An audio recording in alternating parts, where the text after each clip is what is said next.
வாக்காளர் பட்டியல்ல முறைகேடு இருக்குது அப்படின்னு சொல்றாங்க. முறைகேடை சரி பண்ணணும். இவங்க என்ன சொல்றாங்கன்னா, தேர்தல் ஆணையத்துல இருந்து அதெல்லாம் சரி பண்ண முடியாது. யார் மேலேயாவது சந்தேகம் இருந்ததுன்னா அவங்கள நிரூபிக்க ஓட்டு போடணுங்கிறது எல்லாருக்குமே தெரியும், மக்களுக்கு தெரியாம இருக்காது யாருக்குமே. ஆனா சுதந்திரம் வாங்கி 75 வருஷத்துக்கு மேல ஆகுது, இன்னும் தயவு செஞ்சு வந்து ஓட்டு போடுங்க அப்படின்னு கேம்பெயின் பண்ணி எல்லாரையும் ஓட்டு போட வைக்க இன்னைக்கு வரைக்கும் முடியல. அரசாங்கத்து கையில் இருக்கக்கூடிய டேட்டா என்னன்னா, 2011 எடுத்த மக்கள் தொகை கணக்கெடுப்பு தான் 15 வருஷம் பழைய டேட்டா. 2021 நடத்தியிருக்கணும், நடத்தல. ஏன்னு கேட்டா கொரோனா வந்துருச்சு, ஊரடங்கு போட்டாங்க, அதனால நடத்த முடியல அப்படின்னு சொன்னாங்க. 22 வருஷமா செத்து போனவங்க எல்லாம் எப்படி இன்னும் வாக்காளர் பட்டியலில் வச்சிருந்தாங்க அப்படிங்கிற கேள்வியெல்லாம் நம்ம தேர்தல் ஆணையத்துக்கிட்ட கேட்கக்கூடாது. கேட்டா நம்ம வந்து தேச துரோகி ஆயிடுவோம்.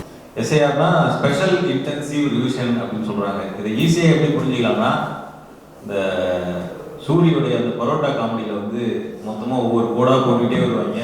கடைசியில் வந்து ஏதோ ஒரு மிஸ்கால்குலேஷன் ஆயிடுச்சுன்னு சொல்லிட்டு மொத்தமாக எல்லா கோட்டையும் அள்ளி ஃபர்ஸ்ட்ல இருந்து கோடு போடு அப்படின்னு சொல்கிறாங்கல்ல, அதுதான் இந்த எஸ்ஐஆர் அப்படிங்கிறது. என்னன்னா, வாக்காளர் பட்டியலில் முறைகேடு இருக்குது அப்படின்னு சொல்கிறாங்க. அந்த முறைகேடை சரி பண்ணணும்.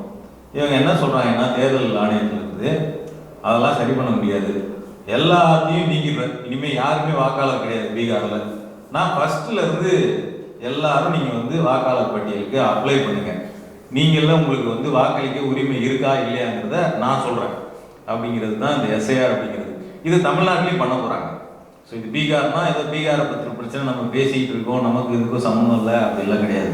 தமிழ்நாட்டிலையும் இந்த எஸ்ஐஆர் பண்ண போகிறாங்க. உங்களுக்கு ஓட்டர் ஐடி இருக்குதுன்னா அந்த ஓட்டர் ஐடி தமிழ்நாட்டில் என்னைக்கு எஸ்ஐஆருங்கிறத அறிவிக்கிறாங்களோ அன்னைக்கு அந்த ஓட்டர் ஐடி செல்லாது. அது அன்னையிலேருந்து நீங்கள் தமிழ்நாட்டின் வாக்காளர் கிடையாது. தமிழ்நாட்டின் வாக்காளர் கிடையாதுங்கிறத தாண்டி இன்னொரு விதமாக அதை எப்படி சொல்லலாம்னா, நீங்கள் இந்தியாவின் குடிமகனா அப்படிங்கிறதும் தெரியாது. நீங்கள் வந்து சந்தேகத்திற்குரிய குடிமகன். அந்த சந்தேகத்தை வந்து நீங்கள் ப்ராப்பரான டாக்குமெண்ட்லாம் கொடுத்து தேர்தல் ஆணையத்துக்கிட்ட கொடுத்தீங்கன்னா, அது நம்புற மாதிரி இருந்ததுன்னா அவங்க அப்ரூவ் பண்ணுவாங்க, ஆமாம் நீ இந்திய குடிமகன் தான் அப்படின்னு. அப்போ நமக்கு சாதாரணமாக எப்படி கேட்க தோணும் கேள்வி, என் தாத்தனுக்கு தாத்தா அதுக்கு முன்னாடி இருந்து இந்த ஊரில் இருந்துக்கிட்டு இருக்காங்க, ஏன் ஊர் இது, நீ திடீர்னு வந்த 2014 தான் நீ ஆட்சிக்கு வந்த, தேர்தல் ஆணையரை நீ நியமிச்ச, திடீர்னு நீ இப்போது 15 வருஷத்துக்கு முன்னாடி வந்த நீ வந்து என்னை பார்த்து நீ வந்து இந்திய குடிமகனான்னு நிரூபின்னு என்னை பார்த்து கேட்குற. நான் 100, 200, 1000 வருஷமா இந்த ஊரில் வாழ்ந்துகிட்டு இருக்கேன், பரம்பரையாக வாழ்ந்துகிட்டு இருக்கேன், என்னோட குடியுரிமையை நிரூபின்னு நீ கேட்கறதுக்கு நீ யார் அப்படின்னு நம்ம கேட்க தோணும்ல. உனக்கு யார் மேலேயாவது சந்தேகம் இருந்ததுன்னா அவங்கள நிரூபிக்க சொல்லு, எதுக்கு இருக்கிற எல்லாரையுமே நிரூபிக்க சொல்ற அப்படிங்கிறது தான் அடிப்படையான கேள்வி. அப்ப இந்த எஸ்ஐஆருங்கிறது ஏன் ரொம்ப மோசமானது அப்படின்னா, இங்க உட்கார்ந்து இருக்கிற நம்ம எல்லாரும் நான் இந்திய குடிமகன் தான், என்னை ஒத்துக்குங்க அப்படின்னு ஃபார்ம் எடுத்து போய் கொடுக்கணும் தேர்தல் ஆணையத்துக்கிட்ட. அவங்க என்ன இது நீ இந்திய குடிமகன் மாதிரி தெரியலையே, பார்த்தா ஏமாத்த பார்க்குறியா, நீ வேற ஏதோ நாட்டிலேருந்து வந்திருக்க போல அப்படின்னு சொல்லிட்டு அவங்க வந்து செக் பண்ணிட்டு அதுக்கப்புறம் இருக்கா இல்லையான்னு சொல்லுவாங்க. ஒருவேளை அவங்க இல்லைன்னு சொல்லிட்டாங்கன்னா உங்களுக்கு 1 மாதம் டைம் கொடுப்பாங்க. அந்த 1 மாதத்துக்குள்ள எப்படியாவது ரெவன்யூ ஆஃபீஸுக்கு போவீங்களோ இல்லை எந்த ஆஃபீஸுக்கு போவீங்களோ போயிட்டு, நான் இந்திய குடிமகன் தான், எங்கள் அப்பாவும் இந்திய குடிமகன் தான், எங்கள் அம்மாவும் இந்திய குடிமகன் தான் அப்படின்னு சொல்லிட்டு சர்டிஃபிகேட் வாங்கி போய் கொடுக்கணும். இதுக்கு என்ன சொல்கிறாங்க அப்படின்னா, 40 வயசுக்கு நீங்கள் மேலே இருந்தீங்கன்னா சரி ஓகே போனால் போகுதுன்னு, உங்களை ஏற்கனவே உங்கள் பேர் பட்டியல் இருந்ததுன்னா உங்களை இந்திய குடிமகன் நான் ஒத்துக்கிறேன் அப்படின்னு சொல்கிறாங்க. 21 வயசுலேருந்து 40 வயசா நீ மட்டும் இந்திய குடிமகன் சொன்னால் ஒத்துக்க முடியாது. உங்கள் அம்மா அப்பா யாராவது ஒருத்தவங்க அவங்களும் இந்திய குடிமகன் தான் அப்படின்னு அவங்களோட டாக்குமெண்ட்டையும் நீங்கள் சப்மிட் பண்ணி நிரூபிக்கணும். அப்போ தான் 21 வயசு கம்மி, உங்களுக்கு எத்தனை வயசு ஆகுது? 18. நீங்கள் இப்போ தான் வாக்காளர் அட்டை வாங்குறீங்கன்னு வச்சுங்களேன், நீங்கள் போய் நான் இந்திய குடிமகன் தான் சர்டிஃபிகேட் கொடுக்குறீங்கன்னா கிடையாது, ஒத்துக்க முடியாது. அப்போ நீங்கள் என்ன பண்ணணும், உங்கள் அம்மா இந்திய குடிமகன் நிரூபிக்கணும், உங்கள் அப்பா இந்திய குடிமகன் நிரூபிக்கணும், நீங்கள் 3 பேருமே நிரூபித்தாதான் உங்களுக்கு ஓட்டு. ஸோ இதுதான் இந்த எஸ்ஐஆர் அப்படிங்கிறது. இப்படி ஒரு நடைமுறையை கொண்டு வந்திருக்கிறாங்க. இது பீகாரில் முதல் கட்டமாக பண்ணுறாங்க, தமிழ்நாட்டிலையும் பண்ண போகிறாங்க, இந்தியா முழுக்கவே பண்ண போகிறாங்க. இதை வந்து அறிவிச்சிருக்கிறாங்க. இதுதான் இப்போ பிரச்சனையுடைய மையமாக மாறிடுது. இப்போ நமக்கு என்ன கேள்வி வருதுன்னா, பீகாரில் 8 கோடி பேர் மக்கள். சாதாரணமாக வந்து இன்னைக்கு சுதந்திரம் வாங்கி 75 வருஷத்துக்கு மேலே ஆயிடுச்சு. தேர்தல் வருதுன்னு வச்சுங்களேன், தேர்தலுக்கு 1 மாதம் 2 மாதம் முன்னாடிலேருந்து நீங்கள் டிவியில் பார்த்தீங்கன்னா விளம்பரம் போடுவாங்க, நடிகர்கள் வந்து பேசுவாங்க, விக்ரம் பேசுவார், பார்த்திபன் பேசுவார், நடிகைகள் பேசுவாங்க. இங்கே பாருங்கள் எல்லாரும் ஓட்டு போடுங்க, இது நம்மளுடைய உரிமை, நம்ம கண்டிப்பாக நம்ம எல்லாரும் ஓட்டு போட்டு நம்ம ஜனநாயக கடமையை ஆற்ற வேண்டியது நம்மளுடைய கடமை அப்படின்னு. ஓட்டு போடணுங்கிறது எல்லாருக்குமே தெரியும், மக்களுக்கு தெரியாமல் இருக்காது யாருக்குமே. ஆனால் சுதந்திரம் வாங்கி 75 வருஷத்துக்கு மேலே ஆகுது, இன்னும் தயவு செஞ்சு வந்து ஓட்டு போடுங்க அப்படின்னு கேம்பெயின் பண்ணி எல்லாரையும் ஓட்டு போட வைக்க இன்னைக்கு வரைக்கும் முடியல. 75 வருஷம் ஆச்சு, இன்னும் 70% தான் வாக்குப்பதிவு அப்படிங்கிறது நடக்குது. 75 வருஷமா டிவியில் விளம்பரம், நியூஸ் பேப்பரில் விளம்பரம், செவத்தில் எழுதுறது, எல்லாத்துலேயும் பண்ணி பண்ணி பண்ணி இன்னும் வந்து 70% தான் ஓட்டு. மக்களை ஓட்டு போட வைங்க அப்படின்னு சொல்றதுக்கே 75 வருஷமா விழிப்புணர்வு பண்ண வேண்டியதா இருக்கு. நீ வந்து என்னன்னா 8 கோடி பேரையும் பட்டியல்ல இருந்து நீக்கிட்டு புதுசா எடுத்து வந்து டாக்குமெண்ட் சப்மிட் பண்ணு, நான் புதுசா எல்லாரையும் சேர்க்க போறேன்னு சொல்றத ஒரு மாசத்துக்கு முன்னாடி அறிவிச்சுட்டு ஒரு மாசத்துக்குள்ள எல்லாரும் சப்மிட் பண்ணுன்னு சொல்றாங்க. ஓட்டு போடணுங்கிறதே ஒன்றும் மக்களுக்கு விழிப்புணர்வு இல்லை. ஆனா நீ வாக்காளர் பட்டியலில் ஒரு மாசத்துக்குள்ள எல்லாரையும் கொண்டு வந்து சப்மிட் பண்ணணும்னு சொல்ற. இன்னொரு விஷயம், இந்த மக்கள் தொகை கணக்கெடுப்பு அப்படின்னு ஒன்று இருக்குது. இது வந்து 10 வருஷத்துக்கு ஒரு முறை இந்தியா சுதந்திரம் வாங்கினதுலேருந்து, அதுக்கு முன்னாடியே கூட நடத்தியிருக்காங்க, பிரிட்டிஷ்காரங்களே கூட சுதந்திரம் வாங்கினதுலேருந்து 10 வருஷத்துக்கு ஒரு முறை கரெக்டாக நடத்திட்டு வராங்க. இப்போ இந்த மக்கள் தொகை கணக்கெடுப்பை 2021 நடத்தியிருக்கணும். இப்போ கடைசியாக நமக்கு இருக்க டேட்டா என்னன்னா 2011 நடத்தின மக்கள் தொகை கணக்கெடுப்பு டேட்டா வச்சு தான் இன்னைக்கு வரைக்கும் நம்ம ஊரில் பார்த்தோம்னா ரேஷன் கடையில் அரிசி கொடுக்கறதுலேருந்து சமூக வெல்ஃபேர் ஸ்கீம்ஸ் எதை மக்களுக்கு கொடுத்தாலுமே அரசாங்கத்துக்கு கையில் இருக்கக்கூடிய டேட்டா என்னன்னா 2011 எடுத்த மக்கள் தொகை கணக்கெடுப்பு தான் 15 வருஷம் பழைய டேட்டா. 2021 நடத்தியிருக்கணும், நடத்தலை. ஏன்னு கேட்டால் கொரோனா வந்துருச்சு, ஊரடங்கு போட்டாங்க, அதனால நடத்த முடியல அப்படின்னு சொன்னாங்க. சரி, 2021 முடிஞ்சிருச்சு, 22 ஊரடங்குலாம் இல்லை, அப்பயும் நடத்தலை. 23 நடத்தலை, 24 நடத்தலை, 25 நடத்தலை. இப்போ தான் சொல்கிறாங்க 26 அல்லது 27 நாங்கள் நடத்துவோம் அப்படின்னு சொல்லிட்டு. ஒரு மக்கள் தொகை கணக்கெடுப்பை நடத்துறதுக்கு கேட்டால் முடியலை அப்படின்னு சொல்கிறாங்க. ரிசோர்ஸ் பத்தாது, டைம் இருக்காது, வேற வேற அரசியல் சூழ்நிலைகள் இருக்குன்னு சொல்லிட்டு. ஒரு மக்கள் தொகை கணக்கெடுப்பை உங்களால் 5 வருஷமா நடத்த முடியல, ரிசோர்ஸ் இல்லை. ஆனால் வாக்காளர் பட்டியலேருந்து எல்லாரையும் நீக்கிட்டு திருப்பி எல்லாரையும் சேர்க்கறதுக்கு ஒரு மாசத்துல முடியுது. அதுக்கெல்லாம் ரிசோர்ஸ் இருக்கு, டைம் இருக்கு, பணம் இருக்கு, எல்லாமே இருக்கு. கணக்கெடுக்க முடியல, ஆனால் இதை வந்து பண்ண முடியுது. அப்போ உனக்கு ஒன்று தேவை அப்படின்னா அதை பண்ண முடியுது. ஆனால் நாட்டுக்கு எது தேவையோ அதை பண்ண முடியாது, அதுக்கு ரிசோர்ஸ் இருக்காது, பணம் இருக்காது, டைம் இருக்காது. ஸோ இதுதான் வந்து இந்த எஸ்ஐஆர்னுடைய ஏன் அது சொல்ல வேண்டியிருக்குன்னா, எல்லாத்துக்கும் 1008 காரணங்கள் சொல்ல முடியுது. ஆனால் இந்த மாதிரி ஒரு ஒட்டுமொத்த 140 கோடி மக்களுடைய குடியுரிமையை சந்தேகித்து அதை நிரூபிக்க சொல்றதுக்கு அவங்க வந்து ஒரு மாசம் இருந்தாலே போதும், அதை பண்ணிடுவாங்க. ஸோ இப்படி வந்து இதை பண்ணிட்டு இருக்காங்க. ஸோ இப்போ இதில் தான் வந்து பார்த்தீங்கன்னா 65 லட்சம் பேர் இப்போ வரைக்கும் பீகாரில் வந்து அவங்க வந்து வாக்காளர்கள் பட்டியலிருந்து நீக்கப்பட்டிருக்காங்க அப்படின்னு அஃபீஷியலாக அறிவிக்கப்பட்டிருக்கு. 65 லட்சம் பேருன்னா 65 லட்சத்தோட முடியுதான்னு கேட்டால் இல்லை. இப்போ எலெக்ஷன் கமிஷன் இன்னொன்று என்ன பண்ணியிருக்காங்கன்னா, இந்த நான் ப்ராப்பரான டாக்குமெண்ட் கொடுத்து அதெல்லாம் வச்சு ஒத்துக்கிட்டா தான் நான் வந்து குடிமகன் வாக்களிக்க முடியும் அப்படின்னு சொல்கிறாங்க இல்லைங்களா. ஆனால் இப்போ எலெக்ஷன் கமிஷன் என்ன பண்ணிட்டாங்கன்னா, அவசரமாக வாங்கும்போது டாக்குமெண்ட் இல்லைனாலும் பரவாயில்ல, ஃபார்மை கொடு, அப்புறம் மீதியை பார்த்துக்கலாம் அப்படின்னு ஃபார்ம்லாம் வாங்கிட்டு போயிட்டாங்க. அதை வாங்கிட்டு போயிட்டு தான் என்ன பண்ணுறாங்கன்னா, கிட்டத்தட்ட 99.8% நாங்கள் இந்த ப்ராசஸை முடிச்சிட்டோம் அப்படின்னு சொல்கிறாங்க. அப்போ 99.8% முடிச்சிட்டாங்கன்னு பார்த்தா ஃபார்ம் மட்டும் தான் வாங்கிட்டு போயிருக்காங்க. அப்போ டாக்குமெண்ட் கொடுத்து டாக்குமெண்ட்டை செக் பண்ணி அதை இருக்கா இல்லையான்னு சொல்கிறதுக்கு இன்னும் டைம் இருக்குது. அப்போ 65 லட்சம் பேருங்கிறது முதல் கட்டமாக ஃபார்மே கொடுக்காதவங்க தான் 65 லட்சமே தவிர இன்னும் நிறைய பேர் வந்து இந்த பட்டியலில் இருந்து நீக்கப்படுவதற்கான வாய்ப்பு நிறைய இருக்கு. ஸோ இதுதான் வந்து இதில் இருக்கக்கூடிய சிக்கல். அப்போ இது தமிழ்நாட்டிலையும் நடத்தப்படும். இப்போ 35 லட்சம் பேர், இந்த 65 லட்சம் பேரில் 35 லட்சம் பேர் என்ன சொல்கிறாங்கன்னா, 22 லட்சம் பேர் செத்துட்டாங்க அப்படின்னு சொல்கிறாங்க. செத்தவங்களை எப்படி 2003 தான் கடைசியாக ஸ்பெஷல் இன்டென்சிவ் ரிவிஷன் நடந்துச்சு. அதுக்கப்புறம் ஒவ்வொரு வருஷமும் வாக்காளர் பட்டியல் மாறிக்கிட்டே தான் இருக்குது, செக் பண்ணிட்டே தான் இருக்காங்க. 22 வருஷமா செத்து போனவங்களெல்லாம் எப்படி இன்னும் வாக்காளர் பட்டியலில் வச்சுருந்தாங்க அப்படிங்கிற கேள்வியெல்லாம் நம்ம தேர்தல் ஆணையத்துக்கிட்ட கேட்கக்கூடாது. கேட்டால் நம்ம வந்து தேச துரோகி ஆகிடுவோம். ஸோ 22 வருஷமா 22 லட்சம் பேர் செத்து போனவங்க பட்டியலில் இருக்கிறாங்களாம், அவங்கள நீக்கிறோம் அப்படின்னு சொல்கிறாங்க. இன்னொரு 35 லட்சம் பேர் என்ன சொல்கிறாங்கன்னா, அவங்களாம் பர்மனெண்ட்டாக ஷிஃப்ட் ஆகி போயிட்டாங்க அப்படிங்கிறாங்க. சரி, பர்மனெண்ட்டாக எங்கேப்பா போயிட்டாங்க ஷிஃப்ட் ஆகி அப்படின்னா தெரியாது, தேர்தல் ஆணையத்துக்கும் தெரியாது. பர்மனெண்ட்டாக போயிட்டாங்கன்னு மட்டும் தெரியும். கேட்டால் அன்ட்ரேசபிள், அவங்களுக்கு ட்ரேஸ் பண்ண முடியல, அதனால அவங்களுக்கு ஓட்டு இல்லை. இது எப்படி இருக்குதுன்னா, 35 லட்சம் பேர் அங்கே தான் இருந்திருக்கான். உன்னால் ட்ரேஸ் பண்ண வேண்டியது தான் உன் வேலை.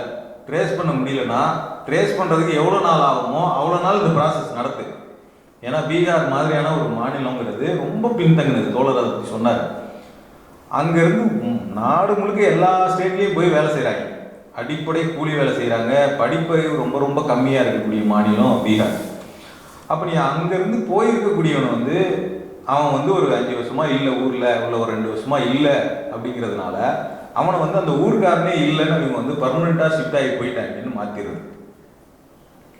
இது எப்படி நீங்கள் ஒருத்தன் பொழப்புக்காக வேற ஊருக்கு போயிருக்கான், அவன் திருப்பி அந்த ஊரில் போய் வாழ்றது, ஏன்னா அவனோட தாய் மண்ணு, அந்த ஊருக்கு வாழ்வான். அவனை நீ வாக்காளர் பட்டியலிருந்து அவன் எங்கே இருக்கான்னு தெரியாமலேயே நீ நிற்கிற.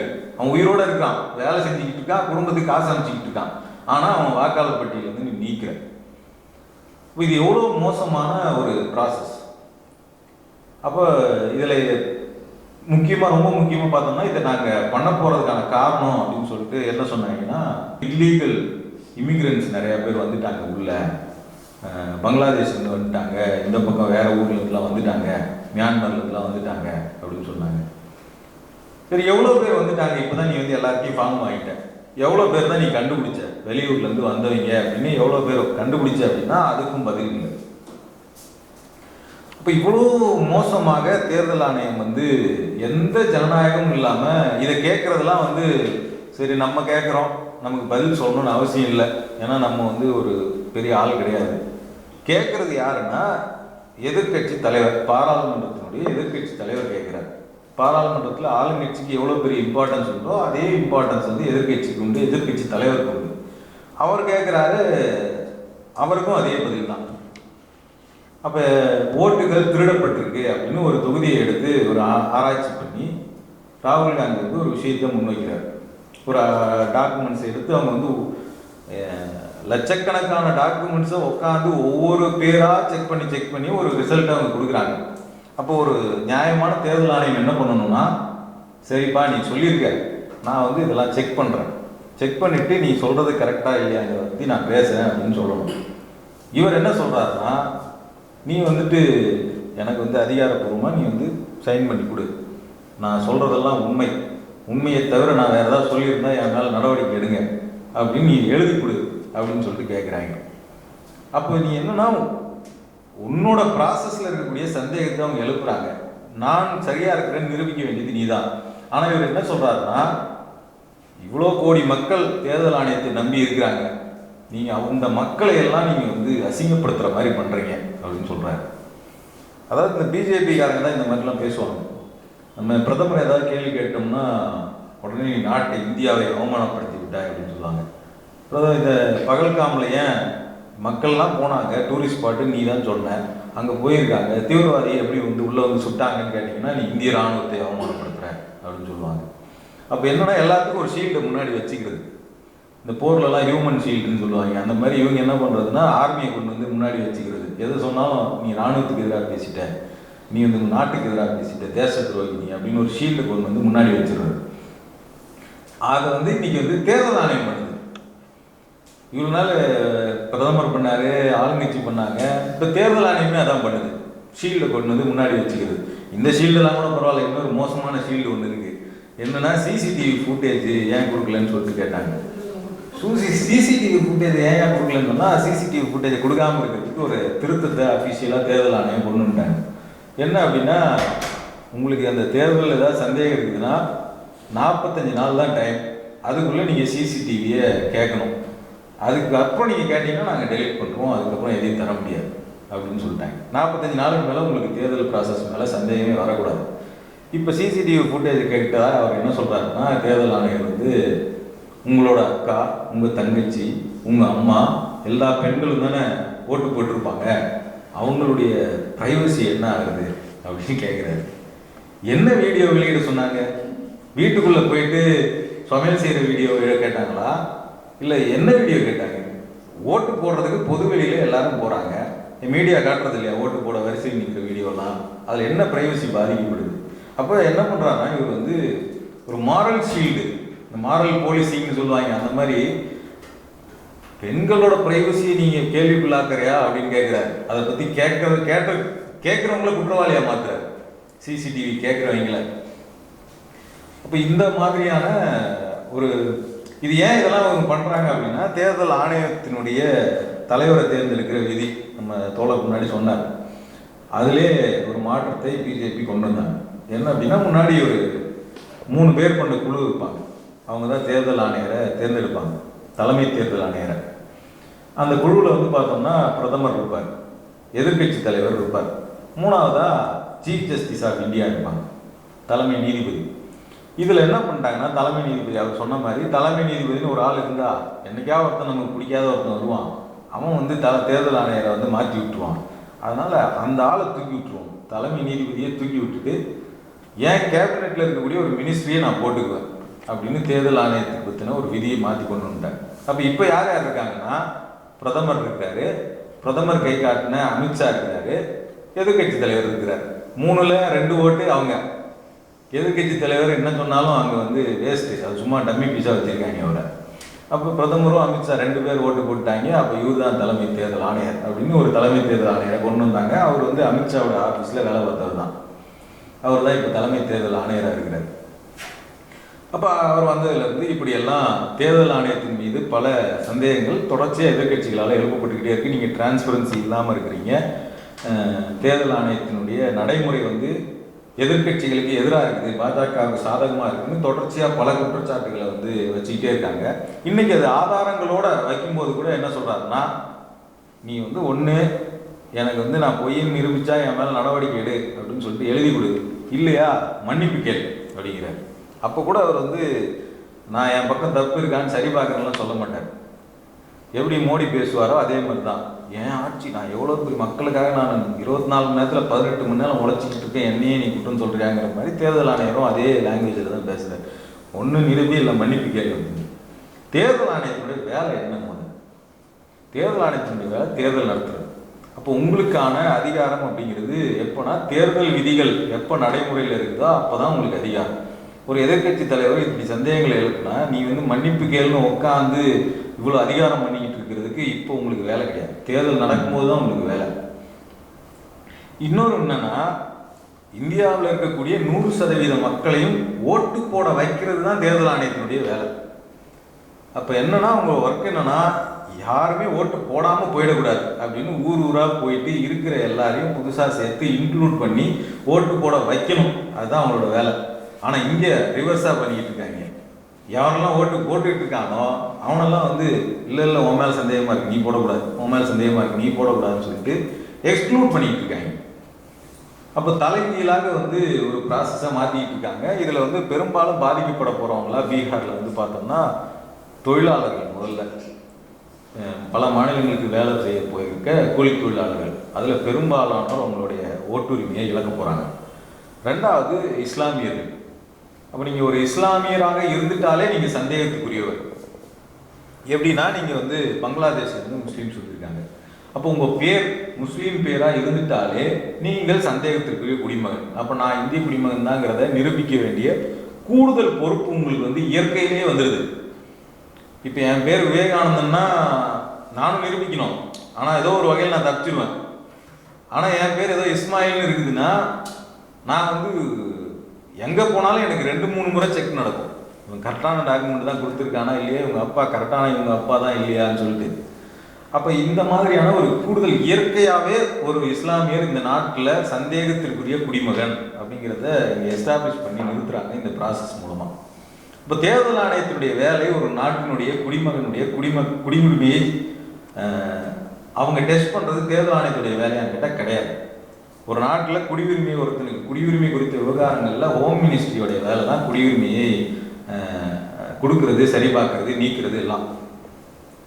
தேர்தல் ஆணையத்துக்கு இந்த வேலை கிடையாது. தேர்தல் ஆணையத்தினுடைய வேலை என்னன்னா, ஏற்கனவே இந்திய அரசாங்கத்தால் இவர் குடிமகன் அப்படின்னு அங்கீகரிக்கப்பட்டு ஆவணம் கொடுக்கப்பட்டவங்களுக்கு அவங்கள பிசிக்கல் வெரிஃபிகேஷன் பண்ணி அவங்களுக்கு ஓட்டு உரிமையை கொடுக்கறது தான் தேர்தல் ஆணையத்தினுடைய வேலை. வாக்காளர் பட்டியலில் அவங்களை இணைக்கணும், அவ்வளோதான் அவங்களோட வேலை. இங்கே இவங்க என்ன பண்ணுறாங்கன்னா, நானே வந்து ஒன்றிய அரசினுடைய பவரை எடுத்துக்கிட்டு நானே நீங்கள் குடியுரிமையாக இருக்கா இல்லையான்னு செக் பண்ணுவேன். ஏன்னா எனக்கு வந்து வாக்காளர் பட்டியலில் யாரை வேணா நீக்கலாம் சேர்க்கலாங்கிற அதிகாரம்லாம் எனக்கு இருக்குது அப்படின்னு சொல்கிறாங்க. அந்த அதிகாரம் தேர்தல் ஆணையத்துக்கு கிடையவே கிடையாது. இதை நீதிமன்றம் கேட்டிருக்கணும், நான் எப்படி நீ யார் குடியுரிமையை செக் பண்ணுறதுக்குன்னு. ஆனால் அவங்க ஒரு ஆர்டிக்கல், கான்ஸ்டியூஷன்லேருந்து ஒரு ஆர்டிக்கலை காட்டுறாங்க எங்களுக்கு அதிகாரம் இருக்குதுன்னு. அப்படியெல்லாம் எந்த அதிகாரமும் அவங்களுக்கு கிடையாது. அதாவது யாராவது ஒருத்தவங்களை நீங்கள் சந்தேகத்திற்குரிய ஆளாக பார்த்தீங்கன்னா அவங்களுடைய டாக்குமெண்ட்டை வெரிஃபை பண்ணி அவங்களை நீக்குவதற்கான அதிகாரம் உங்களுக்கு இருக்குது. ஒட்டுமொத்த மக்களையும் வாங்க லைனில் நில்லு, நான் எல்லாரையும் செக் பண்ண போகிறேன். ஒரு ஊரில் ஒரு பொருள் திருட்டு போயிடுச்சுன்னா என்ன பண்ணுறதுன்னா, ஊரில் இருக்க எல்லாரும் வாங்க லைனில் நின்று எல்லாரையும் நான் செக் பண்ண போகிறேன்னு சொன்னால் எவ்வளோ கடுப்பாகும். அதை தான் இப்போ பண்ணிகிட்டு இருக்காங்க. தேர்தல் பட்டியலில் முறைகேடு தான், அதை வந்து கண்டுபிடிக்க முடியல இவங்களால். 20 வருஷமாக வருஷம் வருஷம் வருஷம் வருஷம் இவங்க டாக்குமெண்ட்டை வெரிஃபை பண்ணிக்கிட்டே இருக்காங்க, இன்னும் கண்டுபிடிக்க முடியல. அதனால் என்ன பண்ணுறாங்கன்னா, கண்டுபிடிக்க முடியலன்னா உன் ஃபெயிலியர் அது ஒத்துக்கிட்டு வெளியில் போ, அதுதான் நம்ம சொல்லணும். உன் ஃபெயிலியரை மறைக்கிறதுக்கு நீ என்ன பண்ணுறன்னா, ஊரில் இருக்க எல்லாரும் வந்து வரிசையில் நின்று நான் எல்லாரையும் செக் பண்ண போகிறேன், உங்கள் வீட்டில் என்னென்ன பொருள்லாம் இருக்குது எடுத்துன்னு வா, எல்லாத்தையும் செக் பண்ண போகிறேன்னு சொன்னால் எவ்வளோ கடுப்பாகும். அப்போ அந்த வேலையை தான் இப்போ வந்து பண்ணிக்கிட்டு இருக்காங்க. இப்போ இது வந்து ஒரு பெரிய இஷ்யூவாக மாறுது. ராகுல் காந்தி வந்து ஒரு ஆவணப்பூர்வமாக சில ஆதாரங்களை முன்வைக்கிறாரு. இது பெரிய விவாதமாக நாடு முழுக்க மாறிடுச்சு. இப்போ இதை பற்றின தொடர் விவாதம் டெய்லி நடந்துக்கிட்டே இருக்குது. எப்படியாவது டிஸ்ட்ராக்ட் பண்ணலான்னு பார்க்குறாங்க, முடியல. அப்புறம் என்ன பண்ணுறாங்க, பாராளுமன்றத்தில் கடைசி நாள், சரி இது இப்படியே போயின்னு இருந்ததுன்னா சரி வராது, இதை வேற ஏதாவது பண்ணி விடுவோன்னு சொல்லிட்டு வேற ஒரு மசோதாவை உள்ளே கொண்டு வராங்க. அதாவது இந்த மசோதாவை வைப்பதற்கான திட்டமே கிடையாது பார்லிமெண்ட்டில். அதாவது முதலமைச்சரையே நீக்கிற மசோதான்னு ஒன்று கொண்டு வராங்க. திட்டமே இல்லாமல் முன்னாடி நாள் நைட்டு அவசர அவசரமாக அமித்ஷா வந்து பார்லிமெண்ட் செக்ரட்டரிக்கு அனுப்பி அவசர அவசரமாக பேசி அடுத்த நாள் காலையில் பார்லிமெண்ட்டுக்கு வந்துடுது. உள்ள எம்பிக்கள்லாம் உட்காந்துக்கிறாங்க, எதிர்கட்சி எம்பிக்கள்லாம். யாருக்குமே அது என்ன மசோதா எதுவுமே தெரியல. ஆனால் விவாதம் நடக்குது. இப்போ 11 மணிக்கு கொடுத்துட்டு 1 மணிக்கு விவாதம் நடத்துகிறாங்க. 1 மணி நேரத்தில் நீங்கள் படிச்சுட்டு இது சரியா தப்பான்னு பேசுங்கன்றாங்க. முதலமைச்சரையே நீக்கிறதுக்கான அதிகாரம் 30 நாள் ஒருத்தர் ஜெயிலில் வச்சுருந்தா அந்த முதலமைச்சரையை நாங்கள் நீக்கிடலாம், அது அப்படின்னு சொல்லிட்டு ஒரு இது கொண்டு வராங்க. அமைச்சரையும் நீக்கிடலாம் அப்படின்னு சொல்லிட்டு. சரி, இதோட விட்டாங்கன்னா பிரதமரையும் நீக்கிடலாம் அப்படின்னு சொல்கிறாங்க. அப்போ பரவாயில்லப்பா, அவங்களாலையும் நீக்கிடலாம் தான் சொல்கிறாங்க. இதில் எப்படி உள்நோக்கம் இருக்க முடியும்னா, இடியுடைய ஹிஸ்ட்ரி எடுத்து பாருங்க. அமலாக்கத்துறை ஹிஸ்ட்ரியாக இருக்கலாம், சிபிஐ ஹிஸ்ட்ரியாக இருக்கலாம், இன்கம் டேக்ஸ் ஹிஸ்ட்ரியாக இருக்கலாம். எந்த பிரதமரை எப்போ ரெய்டு பண்ணியிருக்காங்க, இல்லை எந்த ஆளுங்கட்சியினுடைய ஒன்றிய அரசினுடைய அமைச்சர் மேலே எப்போ ரெய்டு பண்ணியிருக்காங்க, வெறும் எதிர்கட்சிகள் மேலே தான் பண்ணிக்கிட்டு இருக்காங்க. அப்போ திட்டமிட்டு இது மாநில அரசினுடைய அதிகாரத்தை, மாநில முதலமைச்சரினுடைய அதிகாரத்தை பறிக்கிற மாதிரி இந்த மசோதாவை கொண்டு வராங்க. அப்போ என்ன ஆகிடுதுன்னா, எதிர்கட்சிகளுக்கு இப்போ டபுள் பேர்டன் ஆகிடுது. ஏற்கனவே ஓட்டு திருட்டுன்னு பேசிகிட்டு இருந்தவங்களுக்கு இப்போ இதையும் பேசாமல் இருக்க முடியாது, இது அதை விட முக்கியமாக இருக்குது. அப்போ என்ன ஆகுது, இதை பேசுகிறதா அதை பேசுகிறதான்னு ஒரு கன்ஃபியூஷனை கிரியேட் பண்ணுறது. அப்போ இப்படி கிரியேட் பண்ணியே தான் 15 வருஷமாக ஓட்டிக்கிட்டு இருக்காங்க. ஒன்று எதிர்த்து பேசிக்கிட்டே இருக்கோம்னா அதை விட மோசமான இன்னொன்று எடுத்து வந்து தலைமையில் வைக்கிறது. அப்போ 2014 எதிர்த்துக்கிட்டே இருந்தாங்க, இது தப்பு அது தப்பு, இதெல்லாம் மாற்ற கொண்டு வரான்னு. 16 கொண்டு வந்து ஒரே குண்டா தூக்கி போட்டார், 500-1000 ரூபா செல்லாது அப்படின்னு சொல்லிட்டு. ஐயா இது என்னடா இருக்குன்னு சொல்லிட்டு அதை பற்றி பேசிகிட்டு இருக்காங்க. அது தப்புன்னு மக்களுக்கு புரிய வைக்கிறதுக்குள்ளே 17 கொண்டு வந்து ஜிஎஸ்டின்னு ஒன்று கொண்டு வந்து போட்டார். அதுவும் நாட்டை வளர்ச்சிக்கு கொண்டு போகுது அப்படின்னு பிரச்சாரம் பண்ணாங்க. அது தப்புன்னு புரிய வைக்கிறதுக்குள்ளே அடுத்த எலெக்ஷன் வரப்போகுதுன்னு பார்த்தா அப்போ தான் புல்வாமா தாக்குது. உடனே பார்த்தீங்களா, இப்போ மோடி களத்தில் இறங்கிட்டாரு, பாகிஸ்தான் மேலே அட்டாக் பண்ணிட்டாரு, இனிமேல் எல்லாரும் மோடிக்கு ஓட்டு போடணும் அப்படின்னு சொல்லிட்டு கொண்டு வந்து இப்படியே தொடர்ச்சியாக ஒன்று போனால் ஒன்றுன்னு சொல்லிட்டு மாற்றி மாற்றி ஒரு கேம் விளையாடிக்கிட்டே இருக்குது. கடைசி வரைக்கும் இந்த நாட்டினுடைய, அவர் சொன்ன மாதிரி, இந்த நாட்டினுடைய ஒவ்வொரு ஜனநாயக தூண்கள் ஒவ்வொன்றா டெஸ்ட்ராய் பண்ணிக்கிட்டே வராங்க. அதே மாதிரி இந்த விசாரணை அமைப்புகள் எப்பவும் இல்லாத அளவுக்கு, சிபிஐ, இடி, இன்கம் டேக்ஸ் இதெல்லாம் எப்போவுமே இல்லாத அளவுக்கு ரொம்ப ரொம்ப மோசமான கண்டிஷனில் போயிட்டுருக்கு. இன்றைக்கி சுப்ரீம் கோர்ட்டுமே அந்த நிலைமைக்கிட்ட போயிடுச்சு. யாராவது ஒருத்தவங்க 2 பேர் நடுவில் அதை மாற்றணும்னு ட்ரை பண்ணிக்கிட்டு இருக்காங்க, பண்ணிகிட்டே தான் இருக்கிறாங்க. அது மாறிச்சான்னு தெரியல. ஸோ இப்படி ஒவ்வொரு தூணையாக உடைச்சிக்கிட்டு போயிட்டே இருக்கிறாங்க. இந்த ப்ராசஸ்க்குள்ளே பார்த்தோம்னா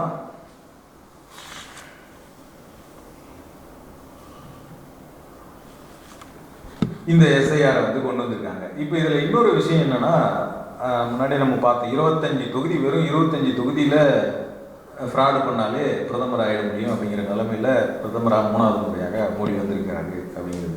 இப்போ பீகாரில் 65 லட்சம் பேர் நீக்கியிருக்காங்க. இன்னும் எத்தனை லட்சம் பேர் போக போகிறாங்கன்னு தெரில. இதுபடி பார்த்தோம்னா ஒவ்வொரு தொகுதியிலையும் 10,000 ஓட்டுக்கு மேலே போகப்படுது. 10,000 ஓட்டுக்கு மேலே ஒரு தொகுதிக்கு போகுதுன்னா ஒரு தொகுதியில் ஒருத்தர் ஜெயிக்கிறதா இல்லையான்னு முடிவு பண்ணக்கூடியதே அந்த டிஃப்ரென்ஸுங்கிறதே பெரும்பாலான தொகுதியில் இந்த 10,000ங்கிறது தான் இருக்கும். அப்போ இந்த 10,000 ஓட்டில் முஸ்லீம்ஸ் யாருக்கு ஓட்டு போட மாட்டாங்க? அப்போ அதுக்கடுத்து ஓபிசி தலித்தில் இருக்கிறவங்களில் ஒரு கணிசமான செக்ஷன் பிஜேபிக்கு ஓட்டு போட மாட்டாங்க. அப்போ யாரெல்லாம் பீகாரில் எங்களுக்கு ஓட்டு போட மாட்டாங்க அப்படின்னு நாங்கள் நினைக்கிறோமோ அவங்கள கொஞ்ச நாள் சுத்தலில் விட்டால் போதும். இந்த டாக்குமெண்ட்ஸ் எல்லாம் இதில் ஏதோ சந்தேகத்துக்கு ஸ்பெல்லிங் மிஸ்டேக் இருக்குது, இதில் ஏதோ உங்கள் ஃபோட்டோ சரியாக இல்லை அப்படின்னு சொன்னால் போதும். ஆதார் கார்டில் யார் ஃபோட்டோவும் சரியாக இருக்காது. அப்போ இந்த மாதிரி ஏதாவது ஒன்று சொல்லி சுத்தலில் விட்டால் அதை போய் இந்த ஆஃபீஸில் போய் வாங்கிட்டு வர்றது, திருப்பி வாங்கிட்டு வர்றது எவ்வளோ நாள் ஆகும், அது எவ்வளோ கஷ்டம்னு தெரியும். இப்படியே பண்ணி ஒரு குறிப்பிட்ட நம்பர்ஸை ஓட்டுரிமை இல்லாமல் பண்ணிட்டா தேர்தலையும் நம்ம ஜெயிச்சிடலாம். அதாவது இப்போ இதுக்கு முன்னாடிலாம் இவிஎம்மில் பிரச்சனைன்னு எதிர்கட்சிலாம் சொல்லிட்டு இருந்தாங்க. இப்போது புதுசாக தான் என்ன ஆயிடுச்சுன்னா வாக்காளர் பட்டியலே சிக்கலாக மாறிடுச்சு. இவிஎம்லாம் இப்போ செகண்டரியாக போயிடுச்சு. இப்போ மகாராஷ்டிரா தேர்தலையும் வாக்காளர் பட்டியலில் சிக்கல், ஹரியானா தேர்தலையும் வாக்காளர் பட்டியலில் சிக்கல். இப்போ பீகாரில் இவ்வளோ நாளாக அந்த சிக்கலுக்கான காரணம் என்னன்னு கேட்டுருந்தாங்க. இப்போ நாங்கள் தான் அப்படின்னு தேர்தல் ஆணையமே முன்னாடி வந்துட்டாங்க பீகாரில். இப்போ அடுத்து இந்தியா முழுக்க அதை பண்ண போகிறோன்னு சொல்கிறாங்க. அதாவது மகாராஷ்டிராவை எடுத்துக்கிட்டிங்கன்னா 5 வருஷமாக 2019 கடைசியாக தேர்தல், 2020 கடைசியாக தேர்தல் நடக்குதுங்க. 2024 பாராளுமன்ற தேர்தல் நடக்குது. இந்த 4 வருஷத்தில் 5 வருஷத்தில் 4.5 வருஷமாக அவங்க வாக்காளர் பட்டியலில் புதுசாக சேர்த்துட்டே வராங்க ஆளுங்களை. அப்போது ஒரு குறிப்பிட்ட நம்பர் வருது. அடுத்த 6 மாதத்தில் மறுபடியும் சட்டமன்ற தேர்தல் வருது. இந்த 4 வருஷமாக புதுசாக சேர்த்தாங்க பாருங்க, அந்த எண்ணிக்கையை விட இந்த 6 மாத கேப்பில் சேர்த்தவங்களோட எண்ணிக்கை பல மடங்கு அதிகம். எதுக்காக இப்படி அதிகமாகுதுன்னா பார்லிமெண்ட் எலெக்ஷனில் பெரிய அளவில் தோத்தாங்க பிஜேபி மகாராஷ்டிராவில். ஆனால் அதுக்கப்புறம் 6 மாத கேப்பில் நடந்த சட்டமன்ற தேர்தலில் பெரிய அளவில் வெற்றி. அந்த 6 மாதத்தில் பார்த்தோம்னா கடந்த 4.5 வருஷத்தில் அதிகமான வாக்காளர்களை விட இந்த 6 மாதத்தில் அதிகமான வாக்காளர்கள் எங்கேயோ போகுது. 4 வருஷத்தில் இவ்வளோ பேர் ஏறுறாங்கன்னா 6 மாதத்தில் இவ்வளோ பேர் ஏறுறாங்க பட்டியலில். ஸோ இந்த மாதிரி வாக்காளர் பட்டியல் அப்படிங்கிறது இன்றைக்கி ஒரு பெரிய சிக்கலாக மாறிடுச்சு. அதனுடைய ஒரு பகுதியாக தான் பீகாரில் இப்போ அதிகாரப்பூர்வம் நடக்குது. இது தமிழ்நாட்டிலையும் நடக்க போகுது. அதனால் இந்த விஷயத்தை பற்றின அவேர்னஸ் அப்படிங்கிறது எல்லாருக்கும் இருக்க வேண்டியது ரொம்ப கட்டாயமாக மாறுது. ஏன்னா அதில் அவர் சொன்ன மாதிரி இதில் நீதிமன்றம் மக்களுக்கு உதவ போகுதா இல்லை வேறு ஏதோ ஒரு ஆணையம் மக்களுக்கு உதவ போகுதா அப்படிங்கிறத விட மக்களுக்கு இருக்கக்கூடிய விழிப்புணர்வு தான் மக்களை என்றைக்குமே காப்பாற்றும் அப்படிங்கிறது தான் இன்றைக்கி இருக்கக்கூடிய அடிப்படையாக இருக்குது. ஸோ இந்த இடத்துல இருந்து தான் நம்ம இந்த பீகார் நடக்கிற இந்த ப்ராசஸ் பார்க்க வேண்டியது. நன்றி.